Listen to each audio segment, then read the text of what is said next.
Pues gracias, muchas gracias a todos ustedes por acudir a este llamado, que ahora gracias también a que estamos aprendiendo todos a utilizar los recursos que ahora están aquí a la mano para poder compartir nuestras reflexiones y poder pues entender muchas de las cosas que nos toca asimilar en estos momentos importantes de la situación que nos ha traído esta irrupción inesperada que de repente nos sorprendió a todos a partir de febrero, marzo del presente año, y como bien se señala, pues ya son varias las semanas, varios los días en que hemos tenido tiempo de vivir una experiencia que obviamente nos va a llevar a nuevas reflexiones y yo diría también a considerar nuevos aspectos, nuevos, vamos a decir, visión, un entendimiento, una comprensión.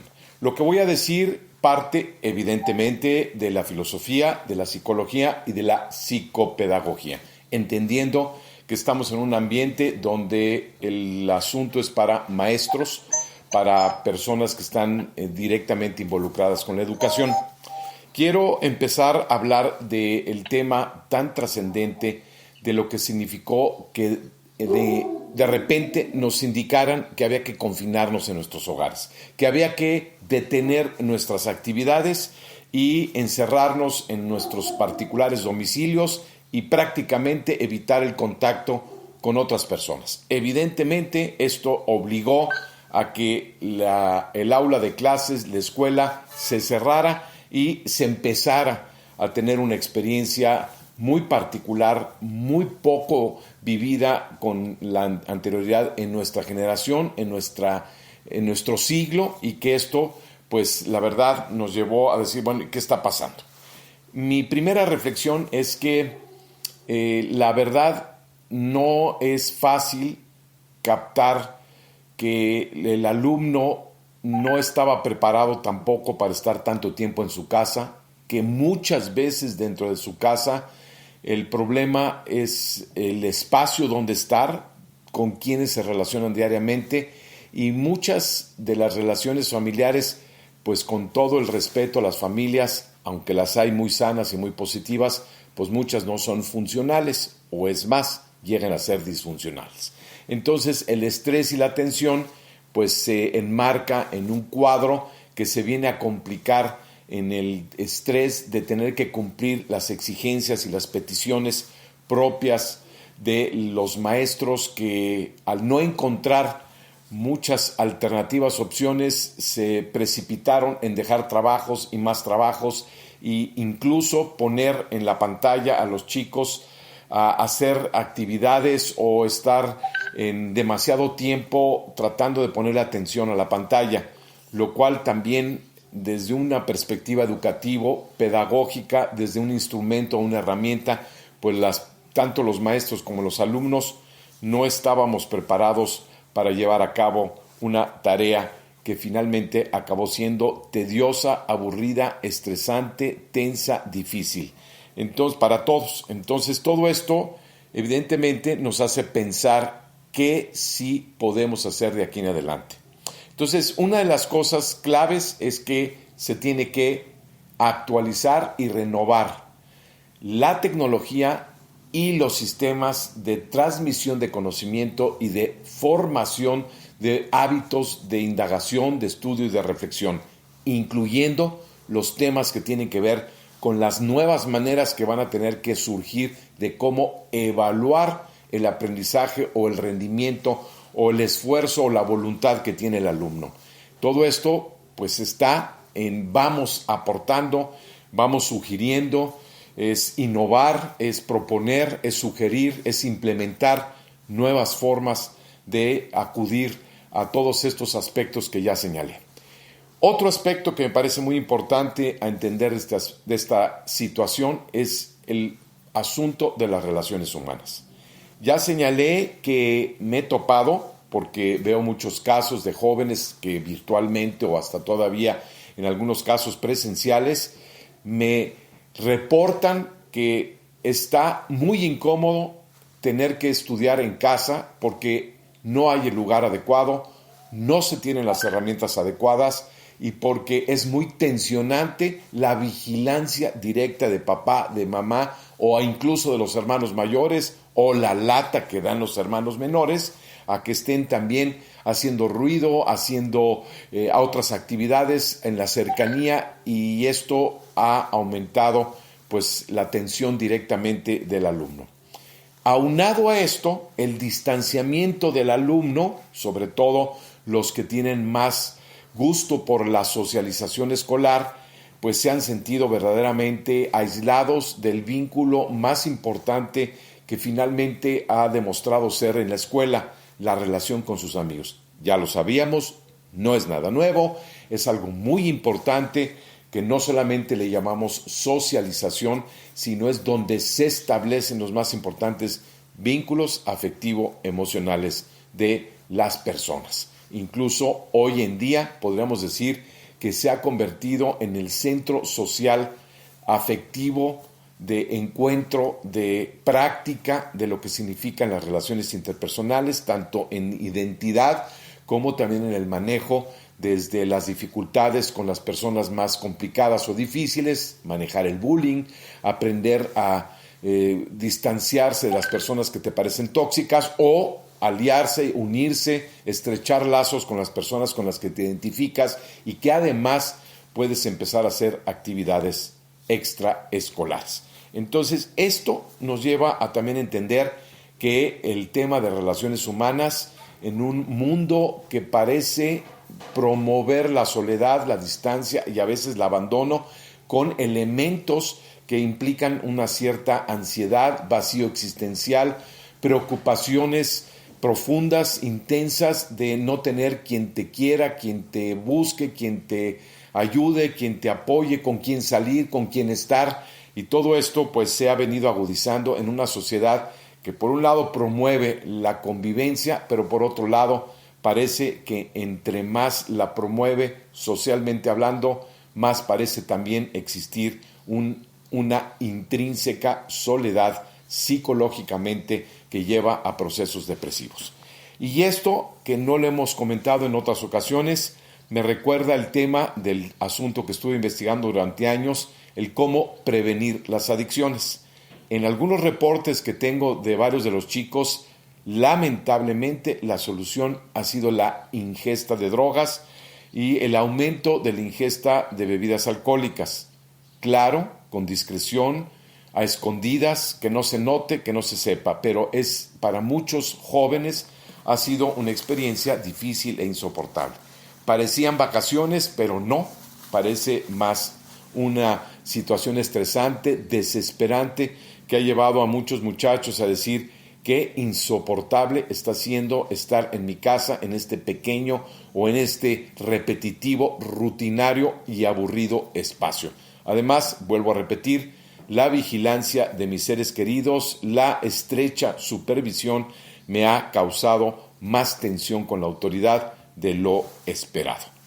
Esto entonces formulando, y no quiero ser pesimista evidentemente porque hay jóvenes que se han sentido muy cómodos y que han descubierto la maravilla de estar cerca de sus hermanos o el reencuentro con los hermanos o inclusive el lazo afectivo emocional con los padres, que ha resultado en muchos casos hasta verdaderamente sentimentalmente decir, produce lágrimas el poder retomar ese frío ambiente que existía antes de la pandemia y que ahora, dada esta obligada convivencia familiar, pues el rescatar la figura paterna que también ha tenido que limitar sus actividades laborales y estar más en casa, y en vez de todos ponerse en un plan de frialdad o de malestar o de mal humor, abrirse y empezar con el diálogo, la convivencia.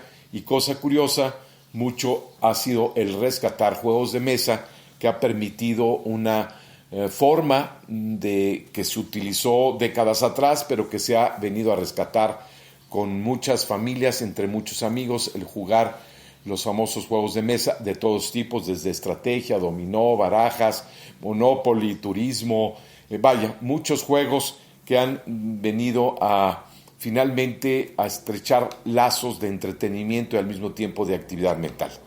Muchos chicos también han recurrido a los videojuegos y les ha permitido estar con una tranquilidad interior de que finalmente pueden estar entretenidos haciendo pasar el tiempo, aunque finalmente acaban dándose cuenta de que hoy es demasiado juego, no lo soporto, no es necesario tantas horas de estar directamente en una pantalla jugando y ya me aburrí, ya también me cansé.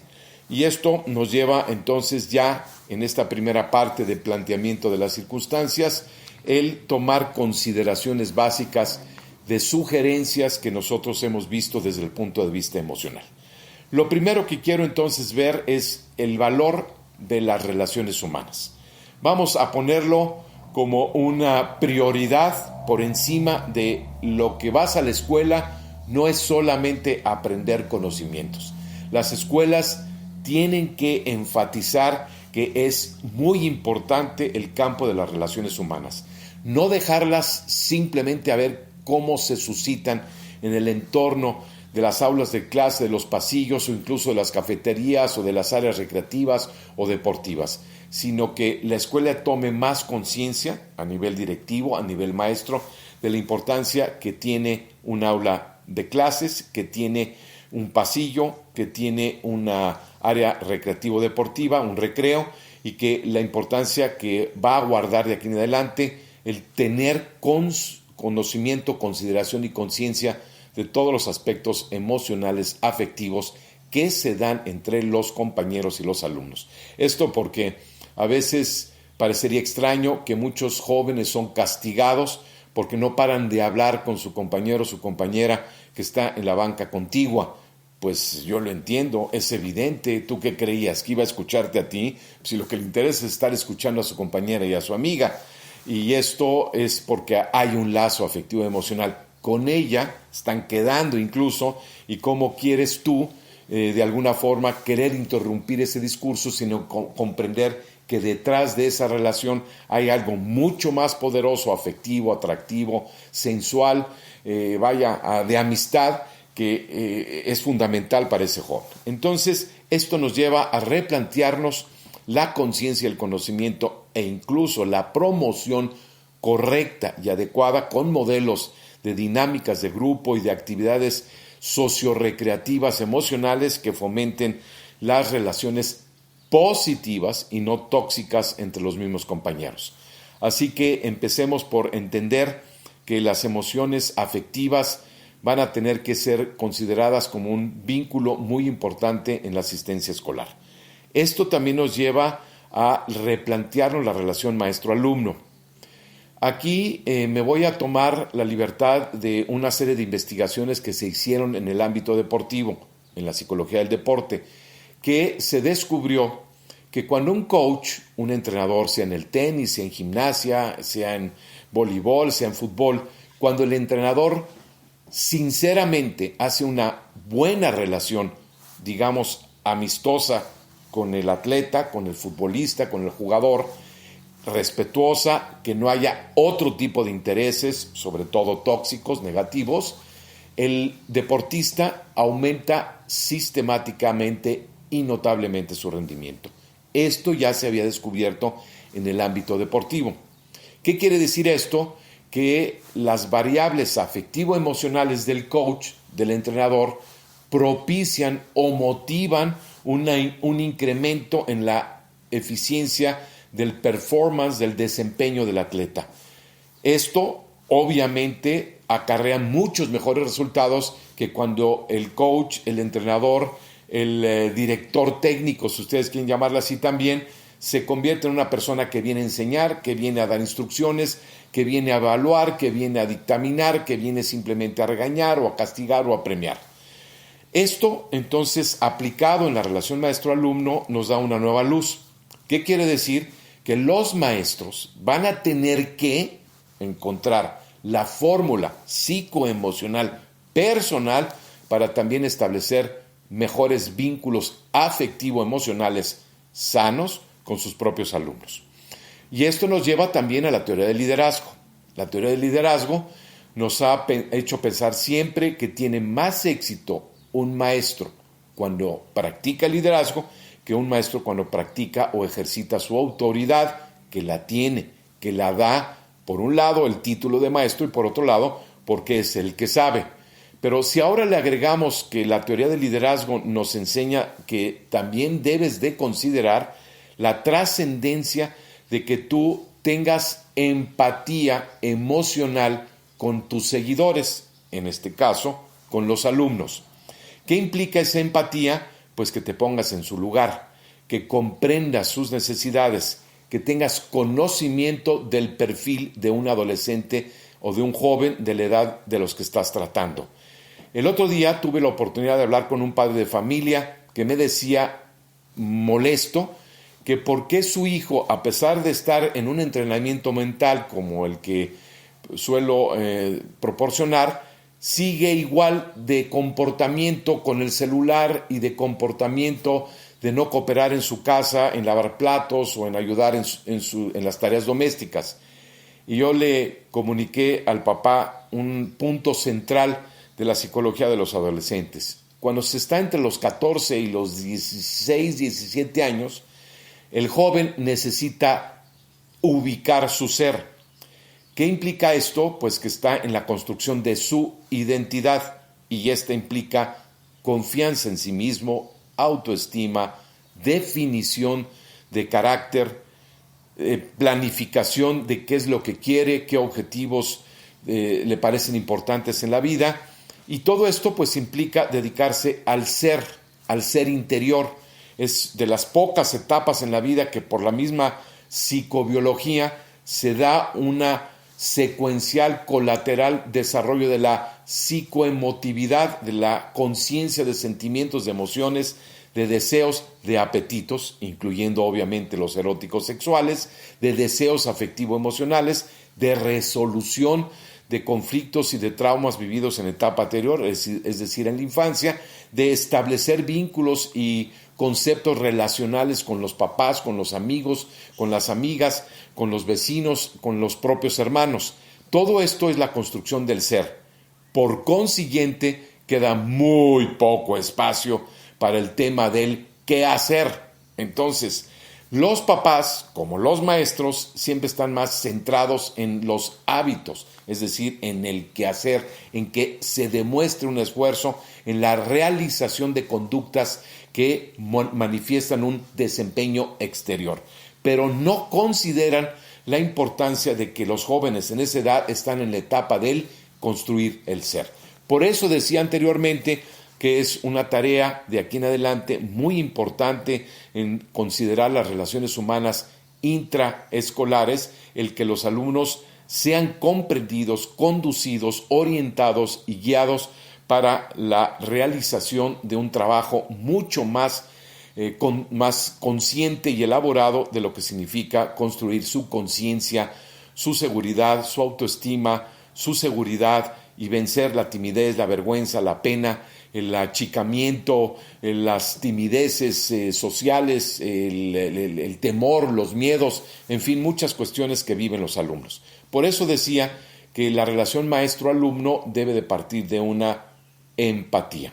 Y esa empatía lleva a entender la individualidad que se ha acentuado mucho en este modelo que vivimos de la posmodernidad, en donde la persona necesita sentir que tiene libertad, que es una persona única, distinta y diferente, que no es un hombre masa, que tiene necesidades particulares, que de alguna forma desea o quiere adquirir objetos y comprar situaciones que muestren su identidad, su forma de vestir, su forma de jugar, su forma de socializar, y toda esta cuestión pues lo lleva a estar muy embebido en su propio ensimismamiento de la construcción de su identidad y de su personalidad. Entonces, una relación del maestro con el alumno debe de considerar muy importante este aspecto, que es muy trascendente para el alumno sentirse entendido y comprendido por el propio maestro. Otro aspecto, además de la empatía, es que los maestros deben de ser mucho más sensibles de aquí en adelante a detectar las 4 básicas emociones que consideramos que son puntuales. Hay quien habla de 5, de 6, de 9, etc. Pero Con 4 para mí es suficiente para empezar. Que detectes los estados de ánimo que tienen que ver con el enojo. Muy importante. El alumno llegó enojado, porque muchos maestros dicen, oiga usted, aquí nomás vienes a estudiar matemáticas. A mí, tu tema del enojo me tiene sin cuidado. Para mí, hoy en día eso va a ser un error, porque si de por sí la inteligencia emocional y la inteligencia social cada vez cubren mayor parte de la pedagogía, de la formación del sujeto, de la persona, y más que solo el conocimiento de las ciencias o de la información en la cultura, lo que va a tener más papel de aquí en adelante de trascendencia en la calidad de una escuela es en la formación de la persona, no solo de hábitos, ojo, no solo es asiduidad, limpieza, orden, cuidado de las normas, de los reglamentos, eso se ha hecho por siglos, eso no es novedad.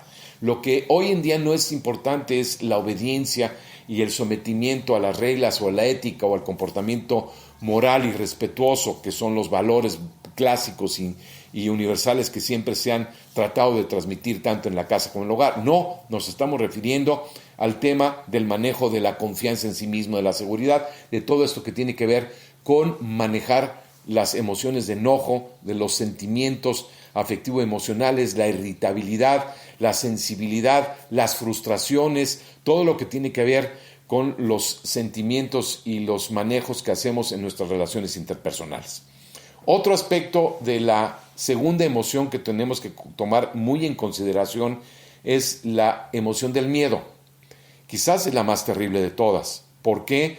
Porque el miedo es de las cosas más crueles que podemos tener en nuestra conciencia humana, porque nos lleva a verdaderamente incluso a orillarnos en ataques de pánico o las famosas fobias que hoy en día son muy claramente consideradas dentro del contexto de las neurosis, incluso hasta de las personalidades prepsicóticas o border, ver fantasmas, vivir con el acecho paranoico de muchos temas persecutorios que te hacen vivir asustado y atemorizado con muchas situaciones que no logras vencer y dominar. Hoy, incluso agregadas con temas que tienen que ver con miedo al futuro, miedo al matrimonio, miedo al compromiso, miedo a fracasar socialmente, miedo a amar, como decía un famoso psicólogo psicoanalista, el famoso fundador de la Gestalt, Friedrich Perls. Hoy en día, y lo estaba hablando en los años 50, una de las neurosis más claras que se irá desarrollando es que los seres humanos cada vez van a ir teniendo más miedo a amar, y lo decía y lo ponía en estos términos. Es tanto miedo el que tengo a amar que le tengo miedo al miedo de amar. Entonces, esto, la verdad, es sobreponer miedo sobre miedo. Y hoy lo vemos. El otro día me decía una chica, doctor, es que definitivamente tengo tanto miedo a amar que tengo miedo a iniciar una relación por el miedo que tengo a que me vayan a engañar o me vayan a hacer infiel. Entonces prefiero no amar porque le tengo miedo al dolor de la ruptura. Todavía ni siquiera empieza la relación y ya le tiene miedo a la ruptura que nunca ha empezado y que no quiere empezar porque le tiene miedo al desenlace de una relación futura. Y eso pues provoca obviamente angustia y ansiedad. Entonces un maestro debe de entender que los alumnos tienen miedo. Hay alumnos que le tienen miedo tanto a pasar enfrente y a exponer su trabajo que lo hacen mal, que se traban, que se tienen inseguridad interna para incluso hablar con fortaleza, con claridad, con seguridad interior, con oratoria, porque simplemente no lo saben hacer porque tienen pánico interior. Hay que agregar incluso ese miedo al bullying y el miedo al comentario o al qué dirán, que todavía es muy acentuado y que no es fácil todavía erradicarlo de nuestras relaciones humanas dentro y fuera del aula de clases, dentro y fuera de nuestras familias. Y esto, pues el miedo, hay que comprender lo grave que puede ser, que incluso me consta de alumnos que reprueban los exámenes por miedo al examen. Se sabe en la materia, incluso muchos alumnos reprueban cuando ellos fueron los que le enseñaron a sus compañeros, estudiaron un día antes juntos y a la hora del examen el que les enseñó saca 7 o saca 6 porque se puso nervioso a la hora del examen. Y los otros, pues no tenían miedo, estaban tranquilos, estaban relajados, sacaron 8, hasta 9, incluso hasta más. Y esto pues hay que también considerarlo.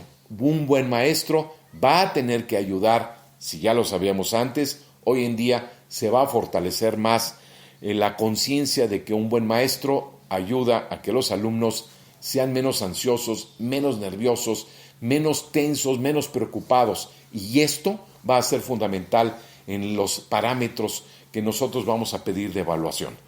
Porque también no se trata de evaluar, poner nervioso al alumno, sino se trata de demostrar que sabe o que no sabe. Y si una persona es nerviosa e insegura, pues se va a ver siempre afectado por sus bajos estados de ánimo emocionales. Otro de los aspectos que hay que considerar es la emoción de la tristeza. Sí es cierto que la tristeza es uno de los factores que hoy en día abundan. Quiero hacerles notar que en las indagaciones que hemos hecho y que las publiqué en el libro sobre prevención de adicciones, me quedó muy claro que el dolor humano está detrás del deseo de encontrar una anestesia, y esa anestesia, por excelencia, son las adicciones. Empezando por muchas veces los videojuegos, por el mismo estar en un éxtasis que tiene que ver con lo que produce el triunfo o la derrota en los deportes o el exceso de deporte, y eso es lo bueno. Cuando ya se practican videojuegos o de alguna forma se practica deporte, aunque sea en exceso, es mucho mejor que caer en los otros anestésicos tóxicos y dañinos que sí son verdaderamente un afecto a la persona y a su salud, que tienen que ver ya con las drogas, empezando por la marihuana, el alcohol y la gran cantidad de drogas que hoy en día verdaderamente han inundado a nuestra juventud. Entonces, la tristeza es uno de los factores de dolor más importantes que existe en la persona humana. Así que atentos cuando veamos a un chico triste, a un chico afectado por los dolores que tiene producto de la crisis en su familia, de la muerte de un ser querido, por el divorcio de sus papás, por un fracaso económico de la familia, por una situación tensa con un hermano, por varias situaciones personales que tienen que ver a lo mejor con conflictos intrapsíquicos no resueltos desde la infancia, qué sé yo. Hay muchos temas, pero que vale la pena abordar, no porque el maestro sea un terapeuta, sino que sea sensible y sepa derivarlo y tenga lo que sí es muy importante: comprensión y escuchar. Y es una invitación a que estos factores, tanto enojo, miedo, como la tristeza, el maestro, cuando lo detecte, porque cualquiera tenemos sensibilidad de detectar estos fenómenos que suceden a los seres humanos y a todos, porque además pues los voy viendo diariamente o 2, 3 veces por semana, pues obviamente sí me doy cuenta que un alumno está triste. ¿Qué nos cuesta a nosotros como maestros decir, a ver, Juan, ¿qué te pasa? ¿Qué puedo hacer por ti? No, maestra, me sucede esto y lo otro. Te lo va a agradecer infinitamente solamente por haberlo escuchado. Recientemente me acaban de dar una investigación que se realizó en personas que fueron evaluadas en su catarsis frente a un terapeuta especializado en escuchar o frente a un robot que también es especializado en escuchar. Y por lo menos este estudio que se llevó a cabo en militares, sobre todo se hizo en los militares en Estados Unidos, dio similar y en algunos casos hasta mejor resultado hablarle a un robot que hablarle a una persona. Y todo el mundo se preguntó de los investigadores, oiga, ¿y por qué un robot resulta mucho más atractivo a la hora de escuchar? Porque en el robot no espero crítica, no espero juicios y no espero evaluaciones. En cambio, del terapeuta, en el fondo, le tengo miedo a sus observaciones, desde a su mirada y desde a sus reacciones de lo que yo le estoy contando. Entonces, sí es muy importante, que sí es muy catártico y muy necesario para incluso experiencias traumáticas, que eso es lo que se estaba evaluando en esta distinción entre terapeuta y robot, y nos dimos cuenta que sí, las experiencias postraumáticas, solo por el hecho de contarlas, de exponerlas, por el hecho de ser escuchado, de ser comprendido, de tomar relaciones de confianza, es más que suficiente para que un alumno se sienta mejor y vea en el maestro verdaderamente a una guía. También la última emoción que quiero tratar el día de hoy, pues es la emoción de la incertidumbre y de la duda. Uno de los conflictos humanos, incluso hay muchos autores que han dicho que la causa fundamental de la neurosis junto con la frustración, que es el sentimiento de fracaso, es el tema de la duda, el tema de no tomar decisiones. Muchas personas padecemos de no saber qué hacer, de no saber qué toca decidir en esta ocasión. Tenemos incluso dificultades para estar decidiendo muchas cosas y más cuando alguien nos lo exige, que tomemos decisiones ya, ahora, y comprendamos. En la juventud, empezando por la adolescencia, hay muchas decisiones muy complejas que se van a tener que tomar en los muchos momentos que se van a ir suscitando. ¿Dónde estudiar? ¿Quiénes serán mis amigos? ¿Quién quiero que sea mi novia? ¿Qué tipo de amigas quiero? ¿Podré o no podré tener una novia? ¿Tendré o no tendré éxito? ¿Qué elección de carrera puedo elegir? ¿Dónde quiero vivir? ¿Con quién quiero vivir? Vaya, son muchas decisiones que el joven tiene sobre sí y que desde ese momento se empieza a agobiar y le cuesta mucho trabajo empezar a decidir. Bueno, entonces la indecisión, la indefinición, la duda es sumamente angustiante y altera mucho las emociones. Por eso, muchos exámenes que son de decisión múltiple, a muchos alumnos les cuesta muchísimo trabajo, porque te estresa el simple hecho de tener que decidir. Cuando es una pregunta concreta y directa, pues resulta a veces mucho más fácil responderla. A otro tipo de alumnos les resulta muy fácil la de elección múltiple, porque si más o menos es la respuesta y me late, pues ya resolví mi problema de decisión, y si no, pues de todas maneras está el de Tin Marín de Dopingway. Pero lo importante es que un alumno que está en el estrés emocional de la duda va a seguir con duda y se agrava y se convierte en incertidumbre. Y si a esto le agregamos enojo, miedo, tristeza, tenemos una persona que está en problemas. Entonces es muy difícil que un alumno ponga atención, esté atento en clases, cumpla con sus trabajos, haga caso a las tareas, cumpla y obedezca los requisitos de comportamiento y de conducta en tanto en casa como en la escuela. Si está padeciendo de trastornos emocionales, aunque no graves ni crónicos, por lo menos está pasando por momentos, comprendamos, difíciles en la vida. Y esto pues lo estamos aprendiendo de esta pandemia, de este confinamiento, los distintos momentos difíciles que están pasando muchos jóvenes y los papás de los jóvenes, los hermanos de los hermanos, y todo esto pues nos hace ver que tenemos que tener una urgente capacitación en el conocer, ser sensibles y manejar lo elemental y básico de las emociones. Para eso estamos los que nos dedicamos a esto. Yo no espero que tú seas un terapeuta, un psicólogo de tus alumnos, pero sí espero que por lo menos tengas la sensibilidad de escuchar, de comprender y de dar los elementales pasos que se requieren para atender las crisis emocionales que puede estar viviendo un chico. Así como hay epilepsias o hay momentos de urgencia por algún asunto que acontecen, de caídas, de golpes, de torceduras en el transcurso de la vida escolar de un alumno, en el transcurso de su estancia en la escuela, y tenemos que tener departamentos dedicados a los accidentes, pues también tenemos que los maestros tener el kit de emergencias, de atención a casos que evidentemente muestran una crisis emocional o un estado emocional que le impide poder atender en clases. Esto va en relación a lo que se ha dicho mucho de los pobres. ¿Quieres que un pobre aprenda y estudie? Pues no lo hagas que se ponga a estudiar si no tiene alimentos y todavía tiene el estómago vacío. Entonces esto es lo mismo. ¿Cómo quieres que un alumno estudie y aprenda cuando tiene una crisis emocional? Ese paralelismo me parece digno a considerarlo y no quedarnos con los brazos cruzados y decir, pues es que no me toca, no me corresponde y para eso está la psicóloga o el psicólogo en la escuela. Es como los padres de familia, tampoco les toca a ellos, pero creo que debemos de ser sensibles y atentos a lo que está pasando a nuestros hijos. Muchos hombres, muchas mujeres no se dan cuenta ni siquiera de la crisis emocional de su pareja y de su esposa o de su esposo. Muchos padres de familia ni enterados están de la crisis que está pasando el hijo.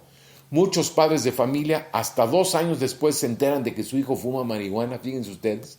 ¿Y por qué? Pues yo no me daba cuenta ni lo notaba, pero pues había algo como que a él no andaba bien algo. Pues sí, te enteraste tarde, porque si hubieras sido sensible desde el principio, algo más hubieras podido hacer por tu hijo que ahora regañarlo, castigarlo y tenerlo que mandar a una clínica de recuperación porque no fuiste capaz de ver a tiempo los signos, las señales, los síntomas de lo que le está pasando. Entonces, quiero con esto enfatizar la trascendencia, y repito, de la relación maestro-alumno y de tomar mucha conciencia de la relación de alumno-alumno y no dejarlo a ver qué pasa, sino ser más directivos, propositivos, promover actividades socioculturales, socioactivas como parte fundamental y estructural de la educación, de la formación de un muchacho. Y obviamente estoy pensando en los niños, pero estamos dirigiéndonos sobre todo a jóvenes, adolescentes y jóvenes. Esto nos lleva al replantear que la futura escuela, que ya empezó con esto, con esta experiencia, que obviamente está sucediendo en todo el mundo, conferencias, círculos, he participado ya en varios que son internacionales, tanto España, Argentina, Colombia, México, de la UNESCO he participado en eventos que se están suscitando en todo el mundo sobre la educación del futuro. Y todos estamos viendo la urgencia de más enfatizar equilibradamente la formación de la persona y no solo la información científica de la persona. ¿Qué es la central de la formación? Pues sus valores emocionales, su capacidad de seguridad y de confianza, el control de la agresividad, de la irritabilidad, del enojo, finalmente de los miedos, el trabajo de la autoestima, esencial y fundamental, el mejoramiento de las relaciones interpersonales, para empezar, la no discriminación, la no clasificación de las personas, etiquetas, prejuicios, todo esto que se hable, el disminuir la intriga, el chisme, la burla, el poder, vamos a decir, enfatizar más el cuidado y el respeto a las relaciones humanas para que sean mucho más enriquecedoras y más productivas. Todos estos aspectos pues van a ser fundamentales en el nuevo modelo educativo que seguramente, y como ustedes lo están viendo, unidos vamos a poder tener mejores propuestas para que las relaciones humanas sean mucho más propositivas, más positivas, más edificantes, más creativas, más emocionantemente positivas, más alegres, de mejor humor, que sean mucho más motivantes para que el alumno vaya más contento a la escuela y se sienta mucho más aceptado, incluido, y no como también estamos viviendo desgraciadamente la cultura de la exclusión, la cultura de la marginación, la cultura de la crítica y de la discriminación. Entonces también ese aspecto hay que subrayarlo. Y para finalizar, no puedo entonces quitar del dedo del renglón de que ya no va a ser un tema de salud y que lo practique allá el departamento de medicina o los psicólogos que son los que se dedican a esto. No, la escuela va a tener que tener un protocolo específico de higiene mental. Y de higiene no solamente hoy en día de que te lávate las manos, que tienes que tener una ropa aseada, que tienes que tener cuidados en tu alimentación, que va a ser fundamental de aquí en adelante. Si ya de por sí veíamos que el tema de la comida chatarra, de los refrescos, de la obesidad, era un tema verdaderamente urgente a afrontar y que seguirá siendo porque no lo hemos realmente afrontado de lleno, hoy en día la higiene mental y la higiene alimenticia, la higiene del cuidado corporal, emocional y mental tendrá que ser parte de la currícula y de la presentación que da la escuela a los padres de familia y evidentemente a cada uno de los alumnos.